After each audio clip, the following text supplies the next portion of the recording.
to be able to see this bull elk that's worked so hard for weeks fight for what he's had, when that fight finished, I felt like I was in a fight. I was exhausted.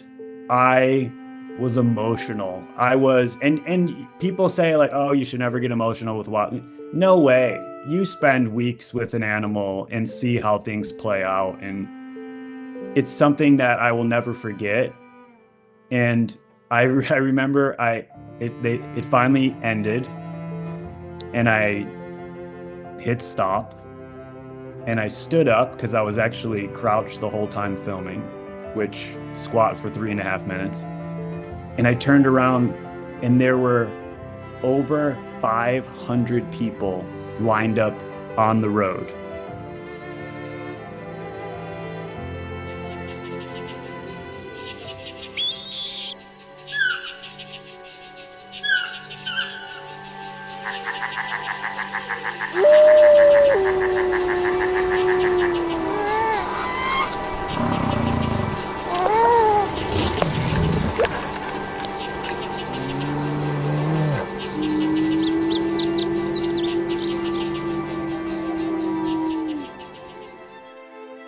You're listening to the Rewilding Earth podcast. I'm your host, Jack Humphrey. I recently had the honor of speaking with wildlife filmmaker and conservation biologist Ryan Olinger about his new film opening today, September 5th, 2025, in select theaters. It's called The American Southwest, and it takes us from the headwaters to the delta of the Colorado River, and it is a thrilling journey. A perfect balance of wildlife storytelling intertwined with the story of human impacts of dams and water diversion projects on the Colorado, and how it impacts all species in the Colorado Basin who depend on us leaving something for them to survive and thrive.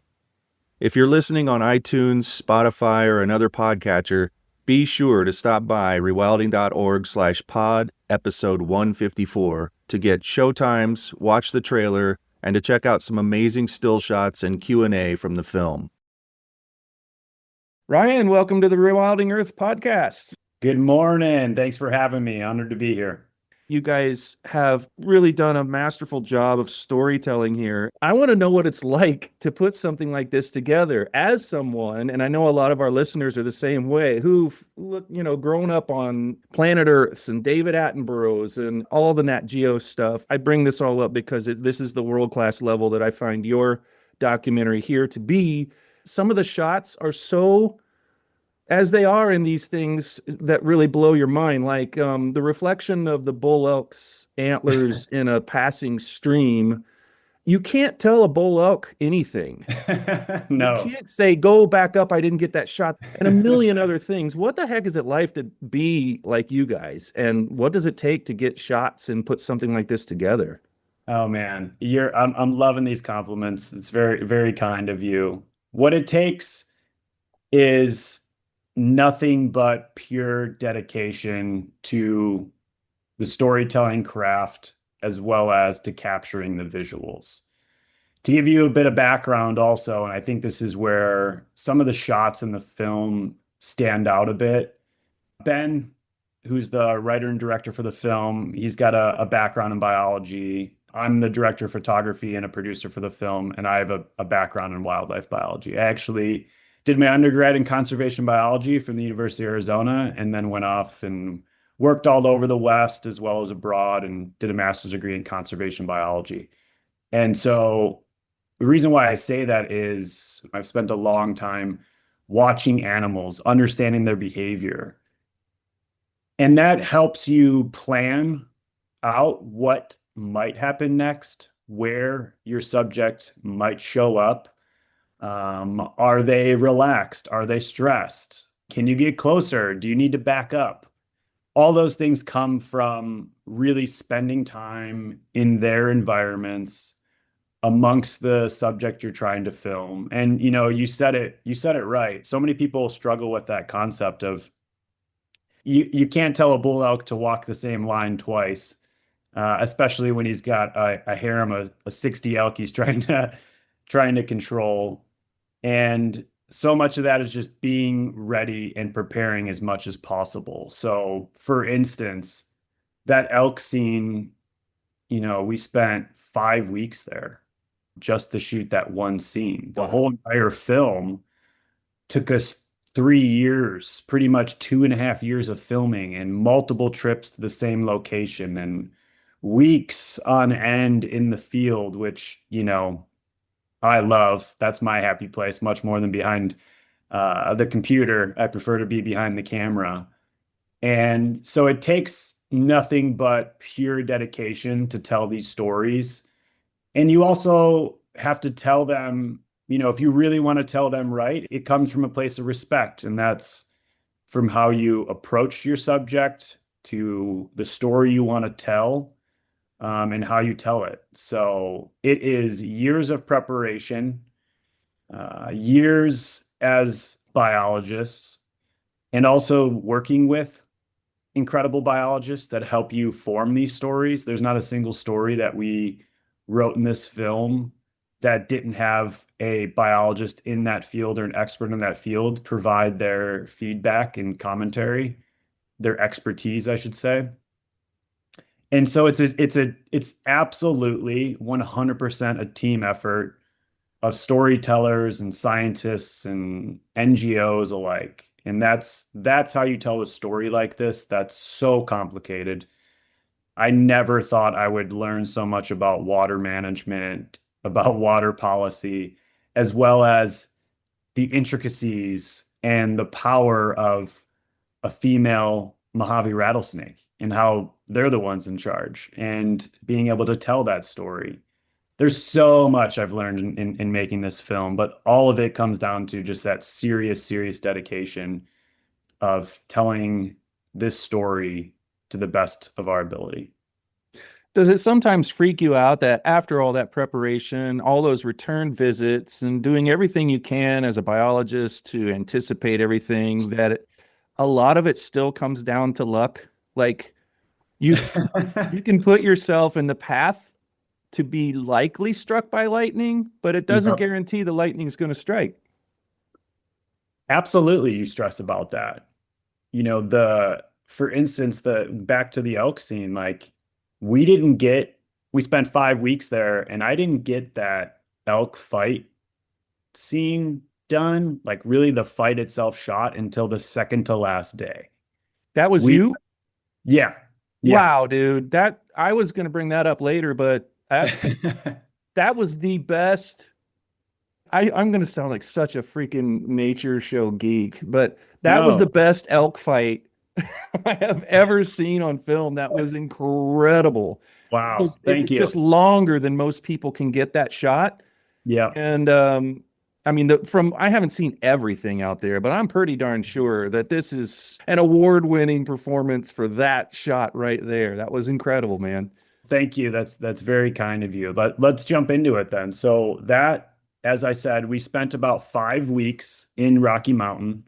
We actually had our whole crew there. It was like, all right, let's kick this film off. We had about 5 shooters total with us. We were brainstorming about the story. Our main focus being there was to capture the elk red.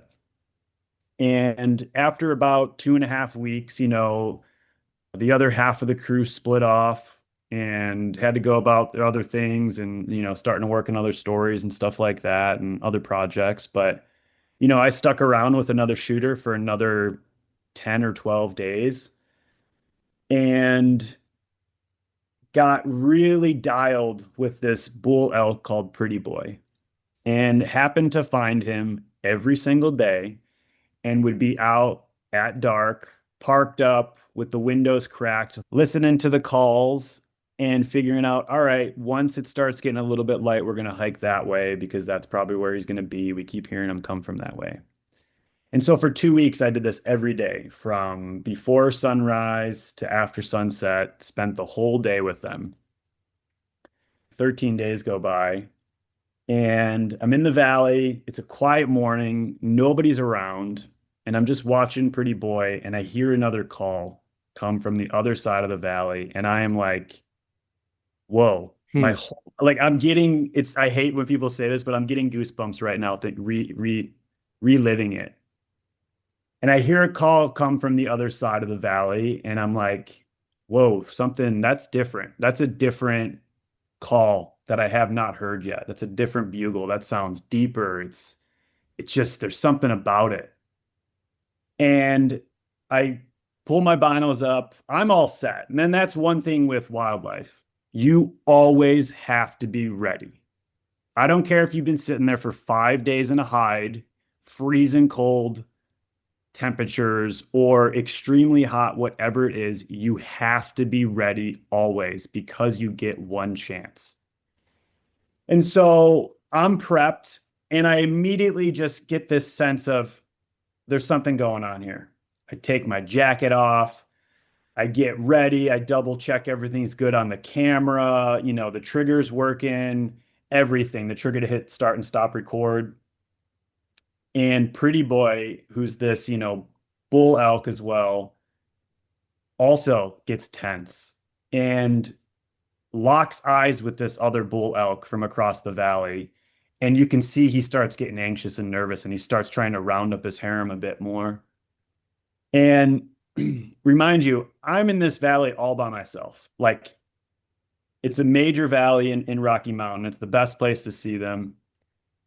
And I probably saw two cars that morning, but I'm just off, tucked down a little bit lower in the edge of the valley, the edge of the meadow, I should say. And all of a sudden, this other bull elk basically comes charging across, probably from 200 yards away. And once I see this bull elk trotting straight ahead, I knew it was going to happen.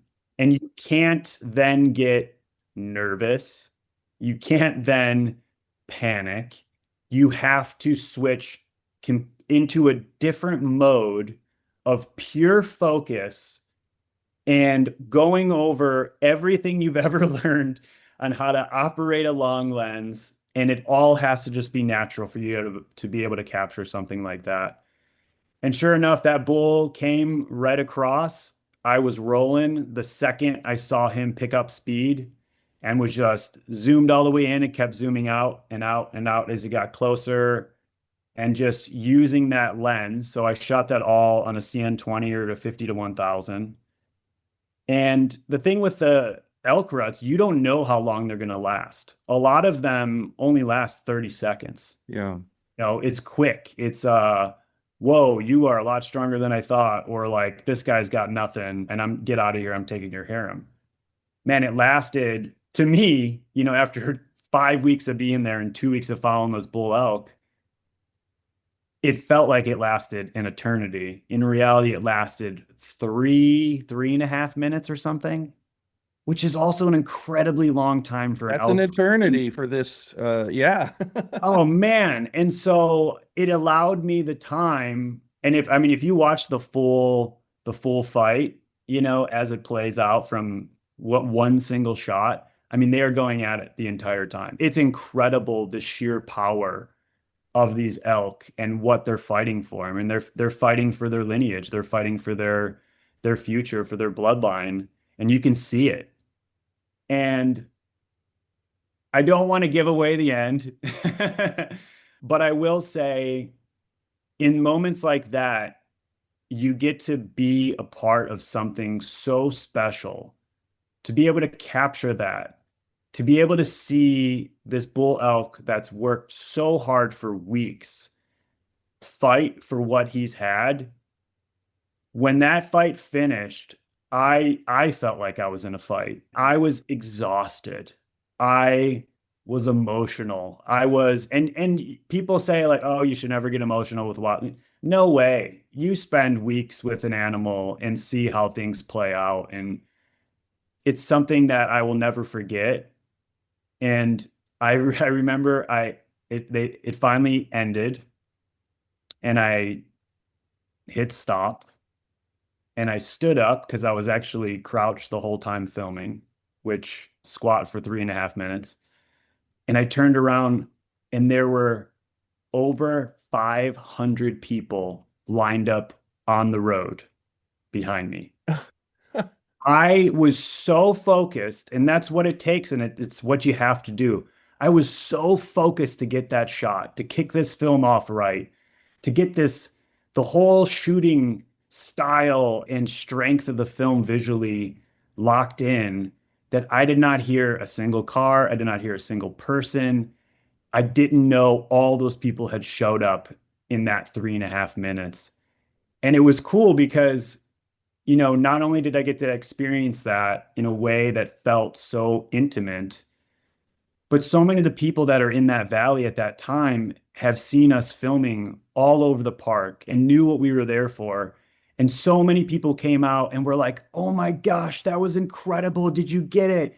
That's amazing." And on for the next couple days of just people being like, "I heard you got the shot." And it was this amazing experience to have personally, but also with a group of people. And that's how we want the film to be experienced, is amongst a group of people, and to be able to share that experience of these places. And I will never forget the elk rut.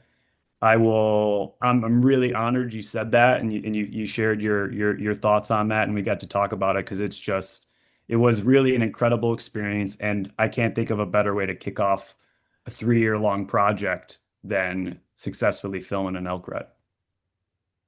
I was going to say, among many, many, many things I'd love to say, we just don't have time, but I think I will say this. It it must be sad in moments where you are really all alone and you get a shot like that, and you just did a once in a lifetime thing, and you've got no one there to high five. Like, what do you do with all I mean, I know you're exhausted, but I know you also have an adrenaline rush that's like nothing, you can experience otherwise. And it's like, wait, and then you said there's 500 people. You got that high five if you wanted to, 500 people. And I also, definitely did. I yeah. definitely did high fives.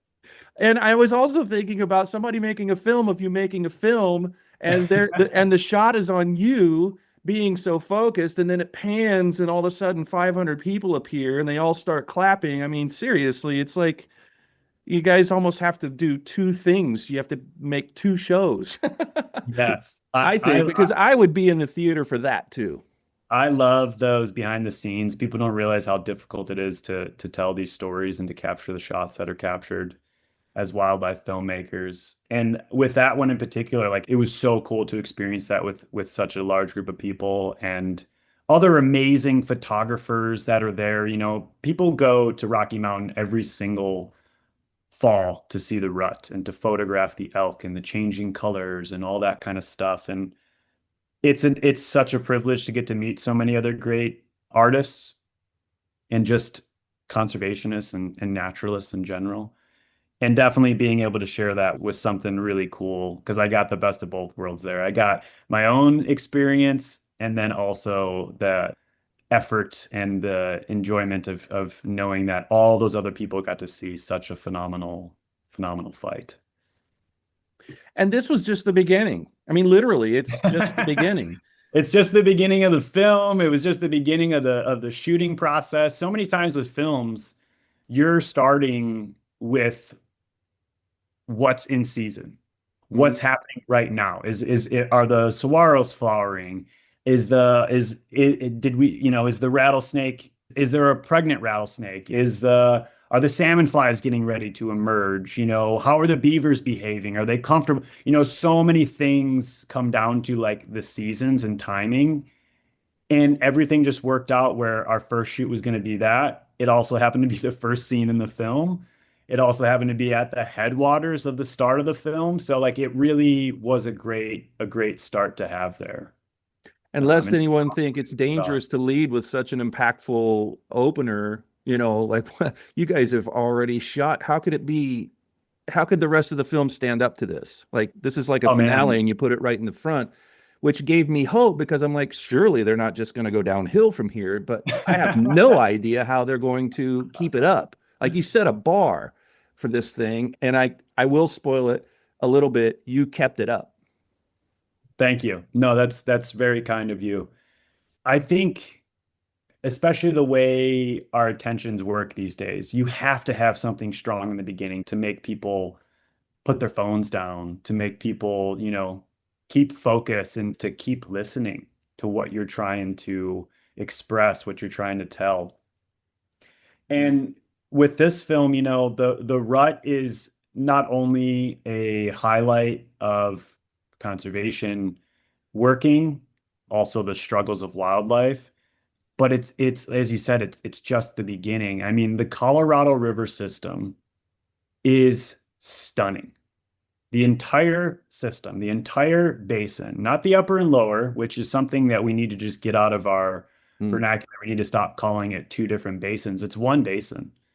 It's incredible. The wildlife there, the creeks, the canyons, the former delta. I mean, there's so much that in the making of this film, I kept going. As someone who's a trained scientist with 10 years of experience, I wanted to make it a 5-part series. I wanted to make it, I want to make American Southwest 2. I want to make more stories about this region because it's just incredible. And, in this film, we have roughly 7 wildlife sequences and 4 hydrology sections.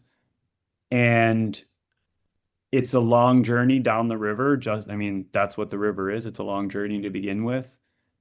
And I hope people at least leave wanting more also. And knowing that, we kick it off strong, but we finish it strong too. And there's a lot of power in between. The bigness of this is something that I imagine, you've alluded to here so far, but I think you're good for a franchise because you literally focused on like 7 species. I mean, it feels immense. And then when you look back on it, like the sections were like, well, wait a minute, I can count those almost on one hand. And I know that there's at least 5 or 6 other species in this region. and, Yep. and as well, there's a huge number of hydrology and, the human impact, and it's just as immense. So I think you're good for, 12 seasons at least. Well, look, that's what happens too when you're curious and you're obsessive. One question leads to 5 more, and one scene or one species leads to 5 more scenes and ideas that are always stewing in the head. I can't help but be in these places or around these species and think about story constantly. I mean, it's an obsession the way storytellers, filmmakers, and I'll speak for myself, just if I see or I learn a fact about, an animal, Mhm. I immediately think, how can I, other than having someone read this chapter in the middle of a book on rattlesnakes, how can I show them this so that they feel it, they understand it, and they maybe think differently about that species now, or they, question how the river's managed as a whole or things like that. And it comes through like tying all of that together. So I'm all for making more of these. I mean, this is my career. I'm not going to stop making wildlife films ever. It's an incredible honor to be able to tell these stories, and I want to keep doing that. And who knows, maybe there'll be an ASW2 or a spin-off or a dive-in television series, which, we can work our way down the river again, and each episode's a different section or species or whatever. Let's see. I'm not gonna not let that go out into the universe of possibilities. Yeah. I like the down the river concept. It's natural. I don't know how you could do it differently and have the same impact. But when you focus on a species, when you got to beavers, and fans of the show know I'm a beaver fanatic, so you have to know when that started, I'm like, oh boy, here we go. And I love it. that's right after the fight scene. So I'm thinking, okay, well, let's see what we're going to do with the beavers here, because I'd like them to just be the whole show. Yeah. It was awesome. And then you hit us with a human segment and water diversion and dams. And God, it's such a gut punch to go from one to the other, knowing what you're about to say. You can put the images up and we're pretty much going to know what you're about to say, even though you do say brand new things I've never heard before about it. It's masterful. I love that way of telling this story, and that's why I think this is going to be a really big success. Well, thank you. That's, great to hear, especially from someone who loves beavers, that you learned something new. And I definitely think we showcase them in a different light that people haven't really seen. Well, And it's the storytelling. exactly. And I think give credit where credit's due. I mean, personally, I think the end of Beaver is some of the best writing in the film. Like just the way it hits. I think Ben did a great job on that. I mean, I remember watching like one of the early rough cuts and I was like, don't change anything. That sings. The end of Beaver got me so excited because look, we love as a species to try and control the natural world. Beavers do a better job than we ever will. I mean, they modify the landscape for water, for the aquifers, for everything so much better than we do. So let's show the audience how incredible, adorable, and just engineering masterminds that these beavers are. And then let's show you what we're doing and what we've been doing. And then let you come to that conclusion on your own of like, whoa, so you're telling me that if we put beavers into a landscape, they are going to slow down the water. They're going to spread it across the valley, refill aquifer, purify our water, create these natural fire breaks, which the West is always on fire these days. And then show you how we do it and what happens when we build a dam and we stop all the water and we stop the sedimentation and we stop all of that and just control. It allows us to not have to make the statement, beavers are good, man-made dams are bad, and everything has a purpose. But it allows you to kind of come to that conclusion on your own and allows you to think about it more of like, whoa, beavers are incredible. And Jack, we're only on scene 2, bud. We got 7. I know. To speed things up, I'll just say I never thought I'd be so caught up in the life cycle of a salmon fly. And I thought, this is risky because people have different reaction to underwater and overwater bugs than they do elk and beavers. And you guys pulled that one off too. I couldn't believe how I was leaning in on that. So that's crazy. And you guys must have realized that look, this could be a risk. For sure. I mean, it comes back to the characters you meet too, in the making of this process. Like our previous film, Deep in the Heart, we had this really powerful scene in Bracken Cave with the bats and snakes, and halfway through you're rooting for the bats, and it's this like mental shift of your perception on a species. And with the salmon flies, that's what we wanted to do again is so much of that filming. So that took, to give you an idea, I went back there 3 years in a row.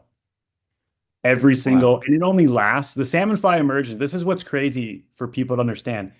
It only lasts like a day in each part of the river and moves upstream because the water, the temperature of the water needs to hit us like 55 degrees. I can't remember what it is exactly for them to actually start their emergence and leave the water and shed their exuvia and take flight. And so you have so little time to tell that story and to tell it right.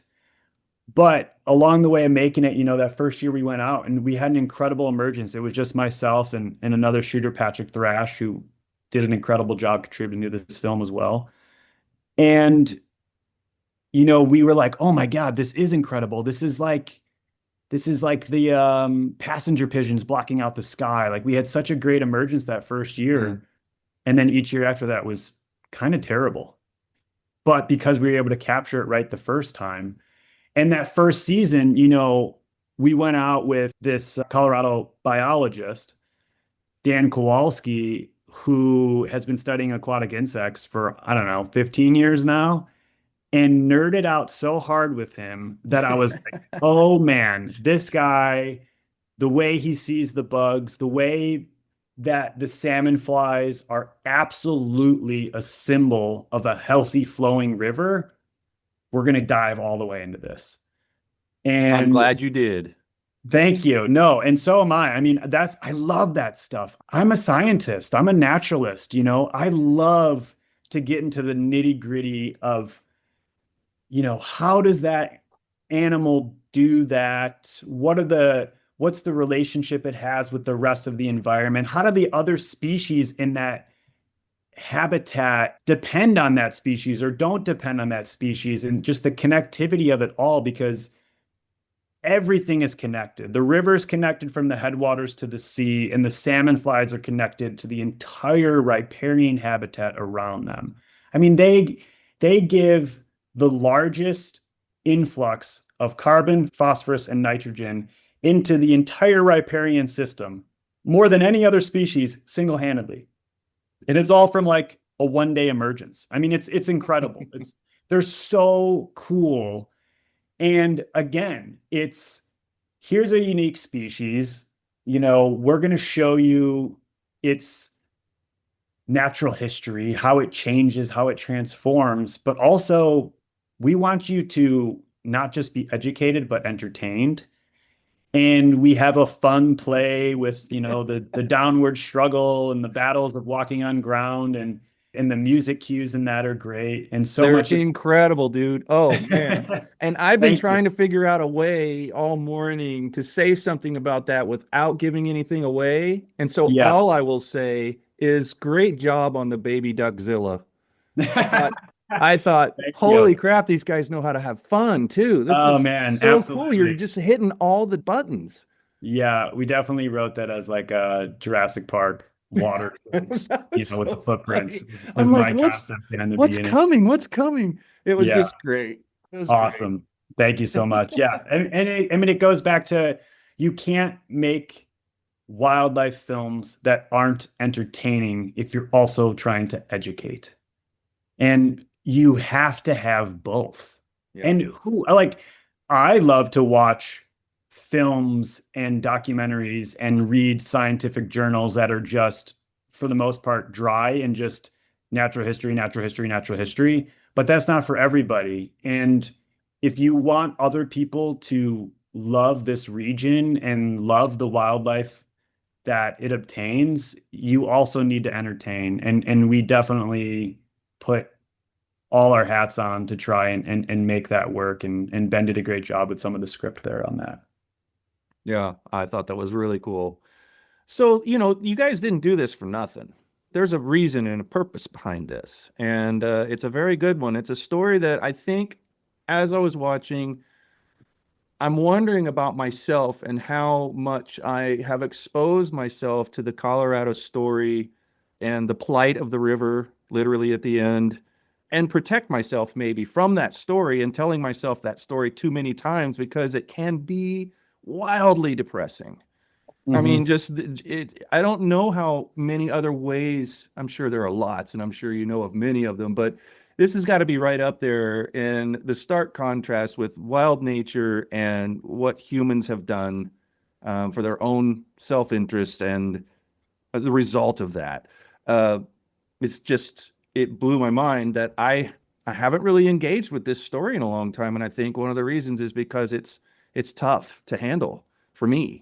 And I go on to other things. I feel like I can make some kind of a difference in, like quickly, Yeah. like today, can I go sign something or give some money, or I got to do something now because that Mhm. it's almost feels too big. But you Yeah. guys bring it down to something that, once again, I don't want to spoil anything, but you're crazy if you don't think hope's going to be involved in this kind of a film. It is. And I came away nonetheless feeling hopeful. Wow. That's so great to hear. It's a kick. The end of the film is a kick to the gut for sure. And the story as a whole, there's lots of times where it's like, man, this is rough. And to give you that personal perspective, starting the film, filming it in the headwaters and in Rocky Mountain, and spending years, moving down the river and jumping ahead and heading back up and all that kind of stuff. The first time I visited the Delta, I teared up. It's incredibly emotional to see what's happened to it. I mean, I remember reading Green Lagoons as an undergrad and hearing what the Delta used to be. Jaguars used to roam there. Flocks of birds would fly over and block out the sky. And You couldn't, what was it? Like you could get lost in the green lagoons forever and never find your way out. That is hard as a storyteller to experience. And yes, there's tremendous truth in how we have controlled the river. There's also even more hope of how we can let it flow, how we can coexist with it, and make it just a conservation success story for all time. And I hope that, I'm glad to hear that you left hopeful, because that's the messaging we want. We want people to know what's going on. So in 2026, the interim guidelines of how the Colorado River is managed comes back to vote. And basically it defines how shortages are shared throughout the river. And the river is not the same river it was when the Colorado River Compact was first created over 100 years ago. And so we have to acknowledge that. We also have to bring Indigenous voices to the table as well. It's something that people don't realize. They have senior water rights. They have the right to be at the table more than anyone and should be included. And the climate's changing, and we just keep controlling that river. But we have the power to restore it. If we let less than 1% flow annually, it would reach the delta again. And I want people to know that. I want people to think, hey, what can I do? I've just watched this hour-and-a-half long film. I have fallen in love with this region. What can I do to keep it some of the things the way it is and change the things I don't like about it? But I'm glad you left on a hopeful note, despite how you probably felt 5 minutes before the end. Yeah, I was going to also touch on one other species. It's really, really important to us here, and it gave me a lot of hope, but also for the next generation of filmmakers, because I think probably, if I had to guess, one of the hardest things to shoot here was the jaguars. It has to be really, really, really, really, really difficult to do that. And it's very hard to incorporate them in any kind of project like this for that reason, I would imagine. Yeah, add a couple more really, really, reallys onto that before you say. So the jaguar scene took 8 months. Myself, Ben, and Austin Alvarado, probably the best camera trapper in the world. The guy's an animal. The stuff he can produce is incredible. I Took was us sitting 8 here months. thinking that's a camera trap. That's got to be a camera trap, but it's Yeah. in color. It's in focus. There's no schmuck on the lens. Yeah, It's like yeah, nobody came up and licked it the night yeah. before. This is Oh no, they amazing. did. Oh no, they did. They did. Yeah. So I mean, we've been camera trapping fin and fur for 10 plus years now. And when you're out in the wild like that, everybody wants to either ignore or interact with your camera. And by everybody, I'm talking the wildlife. Bears love camera traps. If you set a camera trap where bears are, the first 5 times they see it, they're gonna pick that thing up and move it. They're gonna step on it. They're gonna pee on. They're gonna do whatever they want to that camera trap because they're just curious and they're interested. Jaguars, which, let's take a step back. We filmed all the jaguar stuff on the Northern Jaguar Reserve in northern Mexico. And every single shot we got was only possible because of the Northern Jaguar Project and the work that they've been doing and the camera trapping they've been doing down there. And I want to take a step back and say that because as a wildlife biologist turned wildlife filmmaker, I've seen it firsthand. I've hosted and guided filmmakers in the past before I switched into film in Africa and things like that. And not enough credit is given to the people that are on the ground, the conservationists, the biologists, the NGO groups that do this day in and day out, dedicate their lives or fighting for grants constantly for a species or a region. And it's important for us to highlight that. They've been camera trapping in that area, I forgot for how many years now, 15, 20 Oh, years. yeah, long time. And so they were able to, we were able to piggyback off of that work and find the best areas to set camera traps and to work with the biologists who are there, week in, every day for years. Some of them their entire lives have been living in the nearest town and driving into the reserve. And so because of that collaboration, we were able to capture some incredibly intimate moments and incredibly close shots of jaguars and show them in a way in the wild. I think people watch that scene and they're going to be like, oh, that has to be done in the zoo. And it's like, oh, buddy, it's a 7-hour drive on a 2-track road over multiple mountain ranges in the Sierra Madres in northern Mexico just to get to the first camp. And then it's hours of hiking. And we're carrying camera traps, triggers, tripods, batteries. We're talking 50, 60 pounds of gear, making noise to get back into all these areas. I mean, this is jaguar country. This is their territory. To get footage and the quality of footage that's just never been captured in Mexico before. And I think some of the best, if not the best jaguar footage ever captured. I just think about the pride in knowing that with this effort, you've radically increased the frames of footage, and you have to, do it in seconds and frames of jaguars that humanity has. Absolutely, especially in that region. Yeah. There's so much happening around our borders, around northern Mexico and the southern US. And to know that this apex predator of the Americas, this god of the sky islands, is still roaming and has the potential to come north, hopefully still has that, is just incredible. And that for 4 months, we watched our camera traps get walked around because jaguars don't want to be seen. They're such a different animal than a mountain lion, than a bobcat. We film mountain lions all over the country, and you'll get them laying down in front of the camera. And you'll get them coming up and smelling the front of the camera and all this kind of stuff, and they just interact so different. When we set camera traps, we typically set our main cameras that, let's just call them like our high-end cameras. Each one of them's expensive, and it's because they shoot in really high quality and all that stuff. But things go wrong all the time camera trapping. You get false triggers, meaning the cameras turn on and off because a butterfly flies in front of the trigger or something like that, or for a variety of reasons, or batteries drain for some reason, or water gets in. Who knows?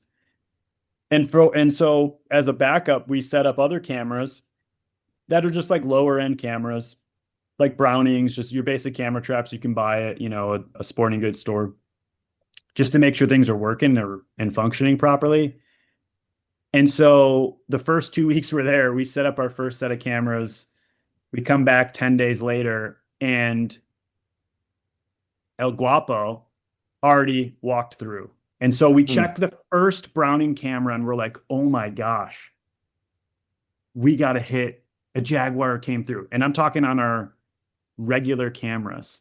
Saw him walk right by. We're like, amazing. We're so excited. We run it to check our high-end cameras. Not a shot. Oh.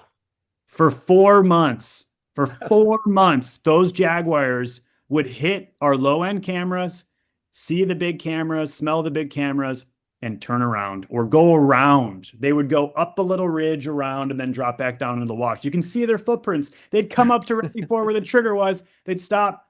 They'd go around 3 feet, and that's all it takes. All you have to do is move, 1 or 2 feet sometimes to get out of where the cameras are gonna turn on, or you walk completely out of frame. Once you hit the trigger, they might go, oh, there's 2 big boxes there. I've lived my entire life in this canyon. I know this territory better than anybody. I just don't feel comfortable walking there, so I'm going to walk right around this tripod behind the camera. And that happened for 4 months. And to be able to pull it off, it goes back to that hard-headedness of, all right, just got to keep resetting, got to keep trying, got to keep reframing, got to keep resetting batteries, resetting memory cards, going through all that footage, making sure everything's working again and again and again.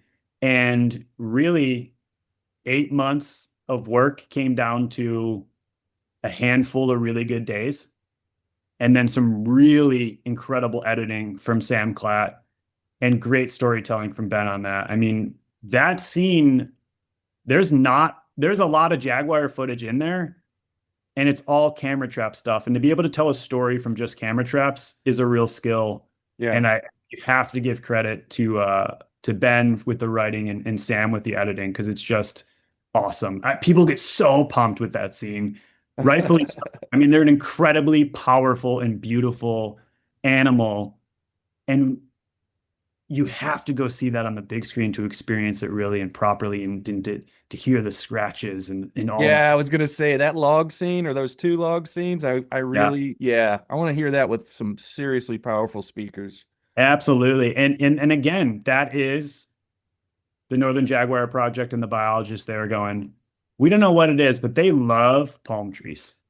So every single palm tree we'd come across in these washes in the Jaguar Reserve, is like, is this a good one? You think they're going to scratch, and checking it and seeing, oh, somebody scratched this. Could be a mountain lion, could be a bobcat. Looks like a jaguar though, or what, and just make that scene happen, because it allows you. It looks like it feels good. I mean, it's like there's Exactly. got to be a tactile reason. 100%. And I'm gonna stake my whole reputation on that. That's what it is. Because if you see their face while they're doing it, Oh yeah. there's no mistaking that face. Which, Jack, let's be real. You definitely see their face when they're scratching that log from the footage we got. It's Yeah. incredible. Well, I should have said, Incredible. yeah. Oh, yeah. By the way, you can see their face.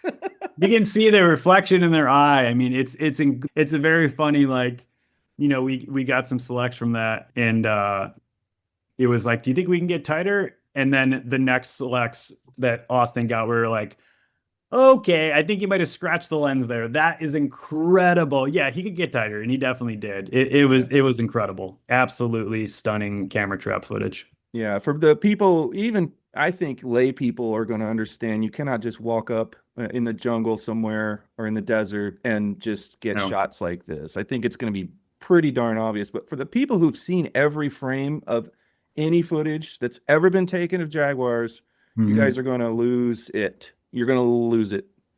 So I appreciate that. Thank you. Yeah, I'll let Austin know too. I don't think there's really any more that we would really have to say. I think our excitement here is pretty palpable, except that you guys, this hasn't been released yet. Can Nope. you tell us all about, now that everybody's all rubbing their hands together, when can I see this? Let's let them know. This film is coming out in theaters September 5th. It's going to be in about 70, 75 theaters across the Southwest. We wanted to hit every major city that depends on the Colorado River. So about 7 states as well.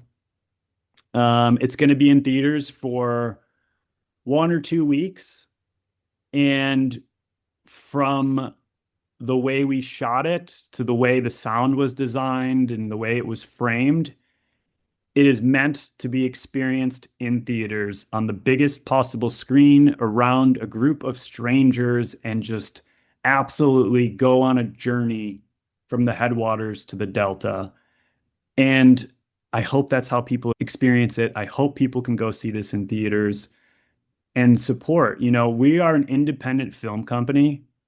It is incredibly rare, to have an independent film go to the theatrical release. Mm-hmm.